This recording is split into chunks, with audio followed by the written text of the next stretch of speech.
अस्सलामु अलैकुम वरहमतुल्लाहि वबरकातुह।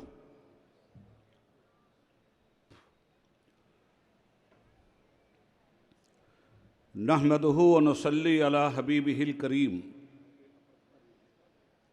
अम्मा बाद, फ़ौज़ु बिल्लाहि मिनश शैतानिर रजीम। बिस्मिल्लाहिर रहमानिर रहीम। हस्बियल्लाहु व निअमल वकील, नेमल मौला व नेमन नसीर। आमनतु बिल्लाह सदक़ल्लाहुल अलीयुल अज़ीम।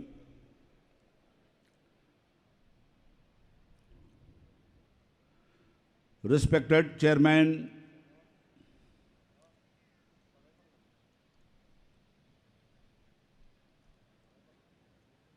और स्टेज पर बैठे हुए दानिशवरान मिल्लत Islamia,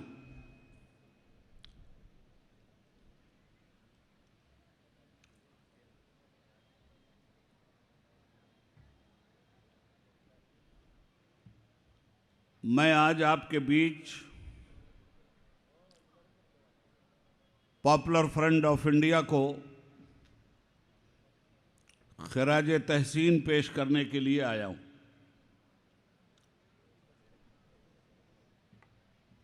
popular front of India उम्मत मुस्लिमा की ताकत का अजीमुश्शान निशान है। Popular front of India Hindustan की सरजमीन पर दस्तूरे हिंद में दिए गए हुकूक की हिफाजत करते हुए मुल्क के तमाम गैर मुस्लिम, गरीब और पिछड़े हुए लोगों का साथी है।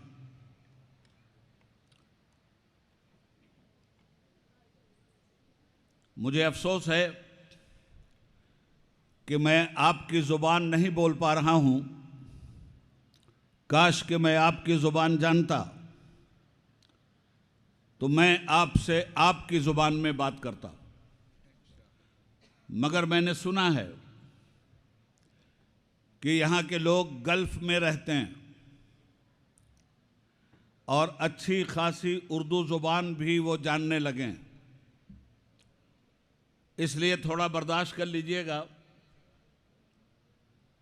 और मेरी मजबूरी को माफ़ कीजिएगा।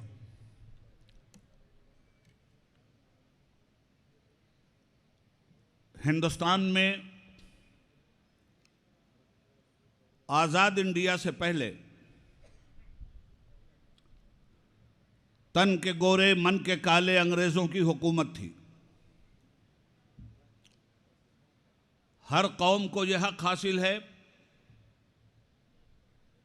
कि वह आज़ादी के साथ अपनी ज़िंदगी गुजारे। 1857 में जब अंग्रेज़ों ने हिंदुस्तान को ग़ुलाम बनाया तो उसी वक्त एक बेचैनी हिंदुस्तानियों के अंदर पैदा हुई कि हम ग़ुलाम कौम नहीं हैं, आज़ादी हमारा मुक़द्दर है। और याद रखिएगा, दुनिया में सबसे बड़ी लानत का नाम है ग़ुलामी, और दुनिया में सबसे बड़ी नेमत का नाम है आज़ादी। जो कौम ग़ुलाम होती है उसका कोई फ्यूचर नहीं होता, और जो कौम आज़ाद होती है उससे उसका फ्यूचर छीना नहीं जा सकता। ये बातें जो मैं आपसे कर रहा हूं, ये बातें मैं पार्लियामेंट में 18 साल तक कंटिन्यू करता रहा हूं। हिंदुस्तान की आज़ादी में सबसे बड़ी कुर्बानी हिंदुस्तान के मुसलमानों की थी, इसलिए कि हिंदुस्तान के मुसलमानों की हुकूमत को अंग्रेज़ों ने छीना था। दूसरी कौमों के अंदर वो तड़प नहीं थी अपनी आज़ादी की जो तड़प हिंदुस्तान के मुसलमानों में थी। हाँ, ये ज़रूर है कि दूसरी कौमें भी हिंदुस्तान के मुसलमानों के पीछे लगकर आज़ादी की जंग में शरीक हुई। हिंदुस्तान का पहला फ्रीडम फाइटर जिसका नाम था बहादुर शाह जफर, बहादुर शाह जफर को हिंदुओं ने और मुसलमानों ने मिलकर आज़ादी की लड़ाई लड़ने का सबसे बड़ा सिपह सालार बनाया था। मुल्क की हिस्ट्री इस बात की गवाह है।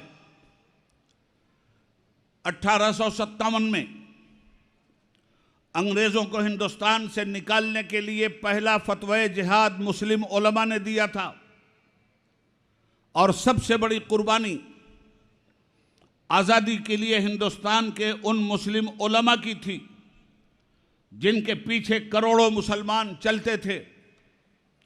मौलाना फजल हक खैराबादी, मौलाना महमूदुल हसन देवबंदी, मौलाना अताउल्लाह शाह बुखारी,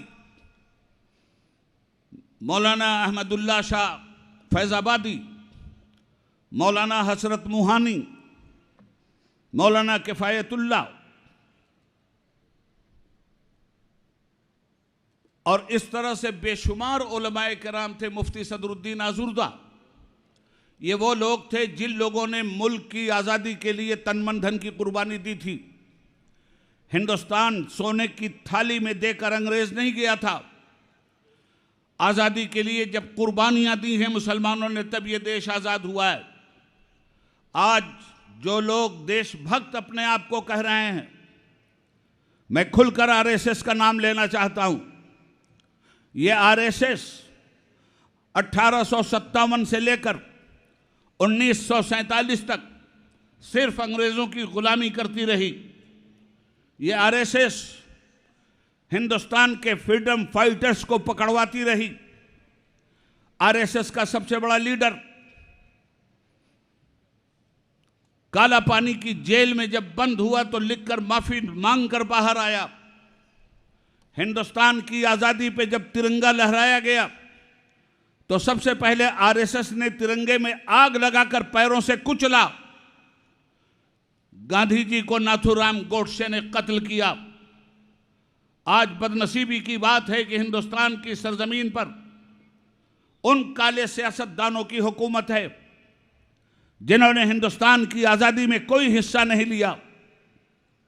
गोरे अंग्रेज चले गए मगर काली औलादें पैदा करके गए हैं।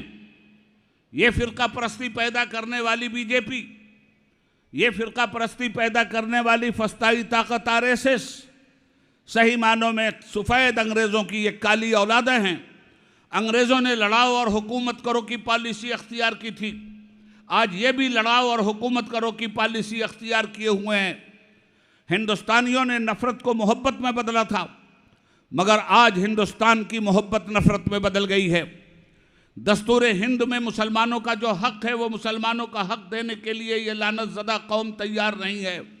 मगर ये याद रखिएगा कि न घबराओ मुसलमानों, खुदा की शान बाकी है। अभी इस्लाम जिंदा है, अभी कुरान बाकी है। ये जालिम क्या समझते हैं जो अपने दिल में हंसते हैं, अभी तो करबला का आखिरी मैदान बाकी है। हिंदुस्तान के मुसलमानों, आपको जज्बाती होने की ज़रूरत नहीं है। आपको अगर अपना हक चाहिए तो जहालत के दलदल से निकलकर इल्म की शमा फरोज़ार कीजिए। आपको अगर अपना हक चाहिए तो जिस तरह मदरसों में मौलवी आप पैदा करते हो, वैसे ही कॉलेजों में इंजीनियर आपको पैदा करना पड़ेगा, डॉक्टर और एमबीबीएस आपको पैदा करने का पड़ेगा, आईएएस और आईपीएस आपको पैदा करना पड़ेगा, बेहतरीन मुस्लिम सियासतदान आपको पैदा करने पड़ेंगे ताकि पार्लियामेंट के ऐवान से लेकर हिंदुस्तान के मैदान तक आपके हक की हिफाजत होती रहे। और अगर आप जाहिल रह गए तो आपका हक कोई भी देने वाला नहीं है। आज आपके साथ जो कुछ भी हो रहा है ये कोई नई बात नहीं है। अल्लामा इकबाल ने बहुत पहले कहा था, बातिल से दबने वाले आए आसमां नहीं हम, 100 बार कर चुका है तू इम्तिहान हमारा, तौहीद की अमानत सीनों में है हमारे, आसान नहीं मिटाना नामो निशान हमारा। आज कहा जा रहा है कि ताजमहल हमारे देवेंद्र बाबा ने बनवाया था। पार्लियामेंट में अशोक सिंघल का भाई भी यही बोला था, ताजमहल मुगलों ने नहीं बनवाया, ताजमहल शाहजहां ने नहीं बनवाया। किसने बनवाया? तो उसने कहा देवेंद्र बाबा ने बनवाया था। पूरा हाउस हंसने लगा। मैंने कहा हंसिए मत, ये सही बोल रहे हैं। और मुझे 1 मिनट का जवाब चाहिए। मैंने कहा मिस्टर सिंघल, ताजमहल तो तुम्हारे देवेंद्र बाबा ने बनवाया था, आधी बात क्यों कर रहे हो, पूरी बात करो। पूरा इतिहास मुझे मालूम है। ताजमहल तुम्हारे देवेंद्र बाबा ने बनवाया था और लाल किला तुम्हारे छछुंदर बाबा ने बनवाया था। हजरात, परेशान होने की जरूरत नहीं है, बुजदिली दिखाने की जरूरत नहीं है।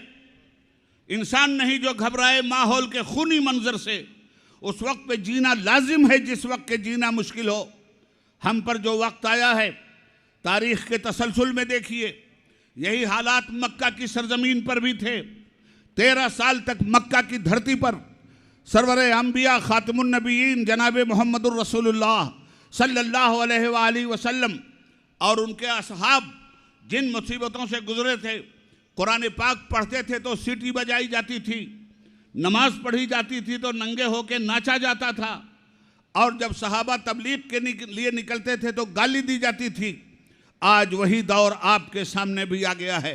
इसलिए आपको अगर मॉडल तलाश करना है तो नबी अकरम की सूरत में तलाश कीजिए। आप अगर अपने बनाए हुए वसूलों की बुनियाद पर इन फिरका परस्तों से लड़ना चाहते हैं, आप कभी भी कामयाब नहीं हो सकते। अगर आपको कामयाब होना है तो मक्का की 13 साल जिंदगी देखनी पड़ेगी और मक्का और मदीने की 10 साल जिंदगी देखनी पड़ेगी। पूरा अरब कुफ्र शिर्क का गहवारा था, मगर एक अरब ने आदमी का बोल बाला कर दिया, खाक के जर्रों को हम दोषे सुरैया कर दिया। खुद न थे जो राह पर औरों के हादी बन गए, क्या नजर थी जिसने मुर्दों को मसीहा कर दिया। 13 साल का मक्की दौर आज हिंदुस्तान की सरजमीन पर हमारे सामने है। हम हिंदुस्तानी मुसलमान मदनी दौर में नहीं जी रहे हैं, हम हिंदुस्तानी मुसलमानों को मक्की दौर में लाके खड़ा कर दिया गया है। जिस तरह मुसलमानों को मक्का में सताया जा रहा था, आज उसी तरह से हिंदुस्तान में मुसलमानों को सताया जा रहा है। जिस तरह मक्का में कुरान की बेहुरमती की जा रही थी, आज उसी तरह हिंदुस्तान में कुरान की बेहुरमती की जा रही है।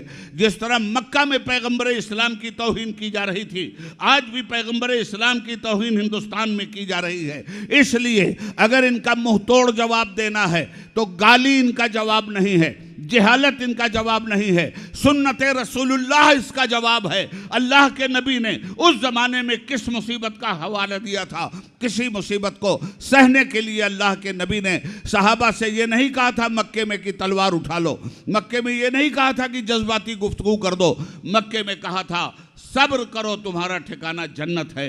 मगर जब मदीना पहुंचे तो मदीने में एक इनकलाबी कैफियत पैदा कर दी गई। 23 साल की जिंदगी में इस्लाम को कोई रोक नहीं सका। पूरे अरब में न शिरक रहा, न मुशरिक रहा, न काफिर रहा, न काफरी रही, न बिदअत रही, न बिदअती रहा। पूरा अरब पाक साफ होकर ला इलाहा इल्लल्लाह मुहम्मदुर रसूलुल्लाह के साए में आ गया था।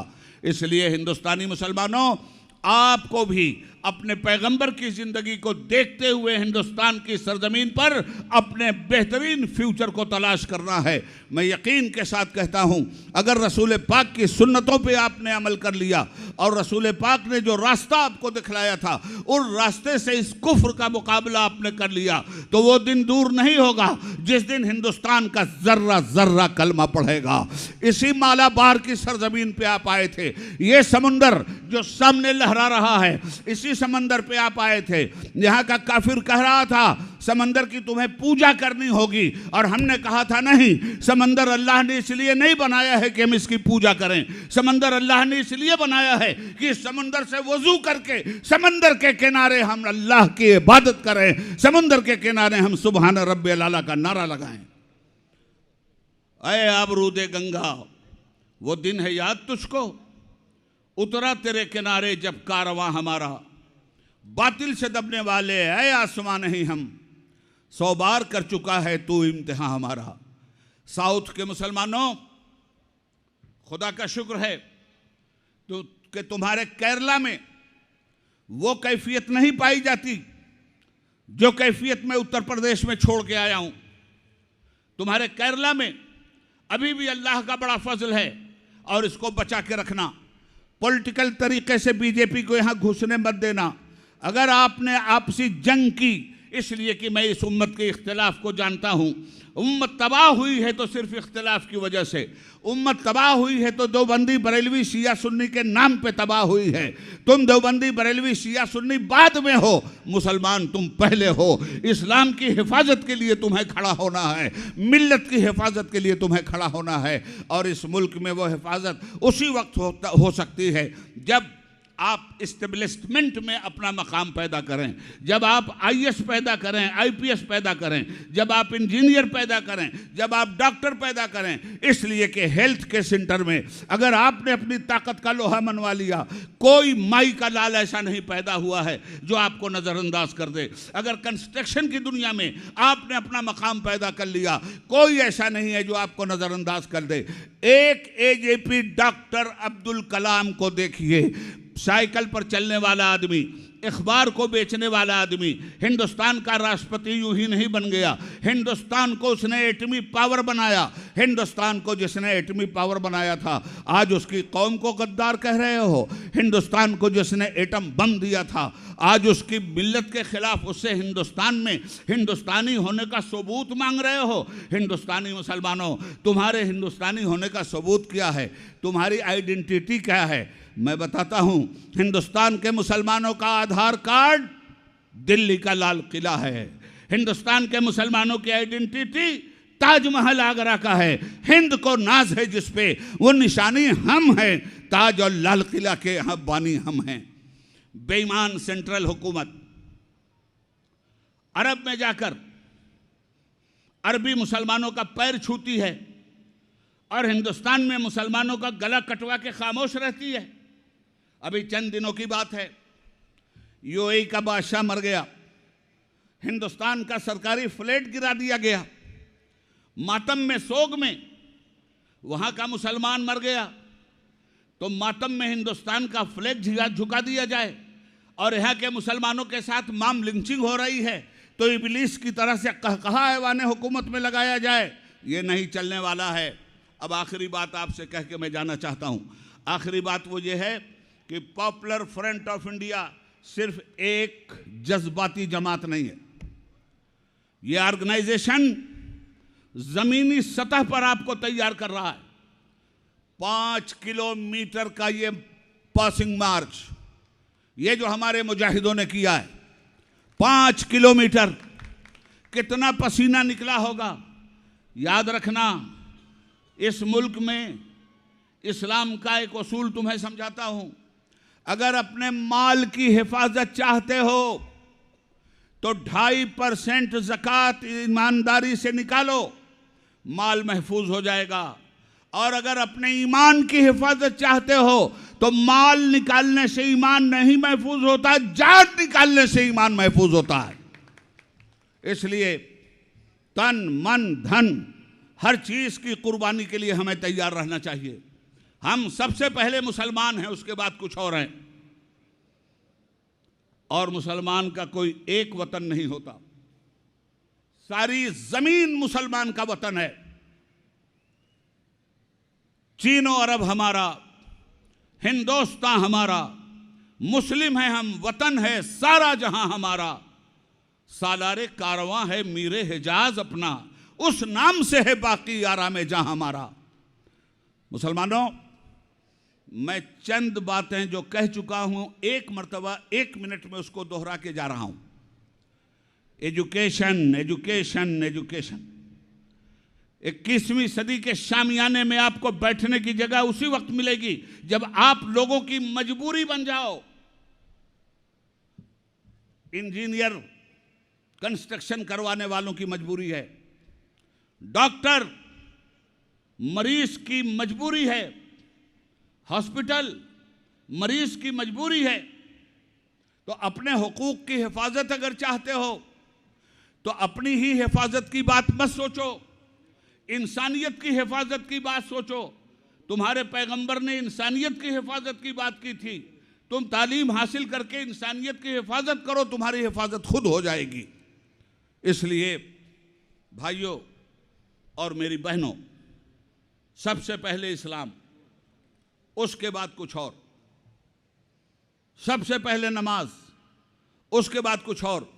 कितना अच्छा लगता है जब आप पासिंग मार्च भी करते हो, जलसा भी करते हो और नमाज का वक्त आ जाता है तो कुबला रूह होकर के आप नमाज में अल्लाह के सामने अपनी अबदियत का इकरार भी करते हो। यही वो इकरार है। याद रखिएगा, इन जालिमों के जुल्म से आपका कुछ नहीं बिगड़ने वाला है और खून शहीदा कभी रायगा नहीं जाने वाला है। इन अक्ल के अंधों को दिल्ली का इंडिया गेट दिखलाओ।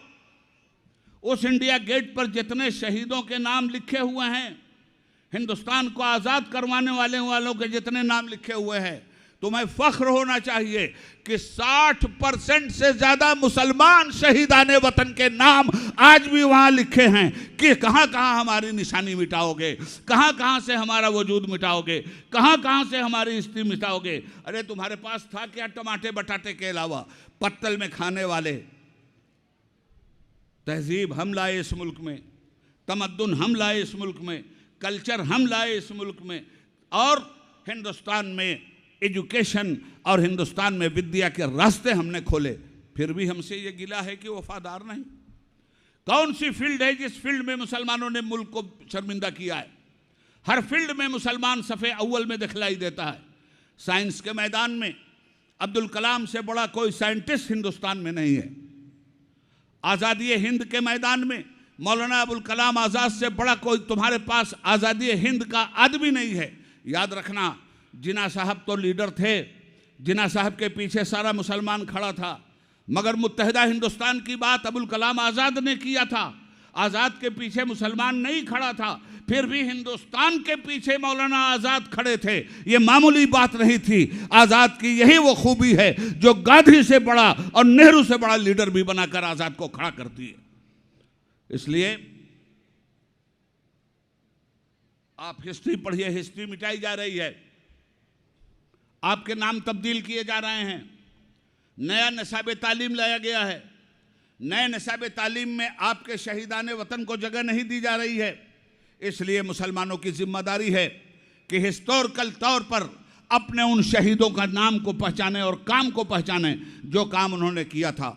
मैं पॉपुलर फ्रंट ऑफ इंडिया के जिम्मेदारों से रिक्वेस्ट करता हूं, इस्तेदुआ करता हूं, गुजारिश करता हूं कि आप इस रुख पर भी सोचिए और इस रुख पर सोच करके अपनी कौम में इस्लामिक हिस्ट्री को हर मुस्लिम बच्चे को पढ़वा देना ज़रूरी है। अगर आपने अपने शहीदों को नहीं पढ़वाया तो एक दिन वो आएगा कि ये सारे लिंगोटीबाज जो हिंदुस्तान के हमेशा गद्दार रहे हैं, देशभक्ति का सर्टिफिकेट लेकर हिंदुस्तानियों को समझा देंगे कि हिंदुस्तान में मुसलमानों का कोई रोल नहीं था आज़ादी में। और हमें यह समझाना है कि अगर हमने आज़ादी में रोल अपनाया नहीं होता तो तुम आज भी गुलाम होते। तुमको आज़ादी मिली है तो हम मुसलमानों के खून की खैरात से मिली है। पॉपुलर फ्रंट को अल्लाह ताला दिन दूनी रात चौगुनी तरक्की अता फरमाए। खूब की सैरे चमन फूल चुने शाद रहे, बागबां जाता हूँ गुलशन तेरा आबाद रहे। खुदा हाफिज, सलाम अलैकुम।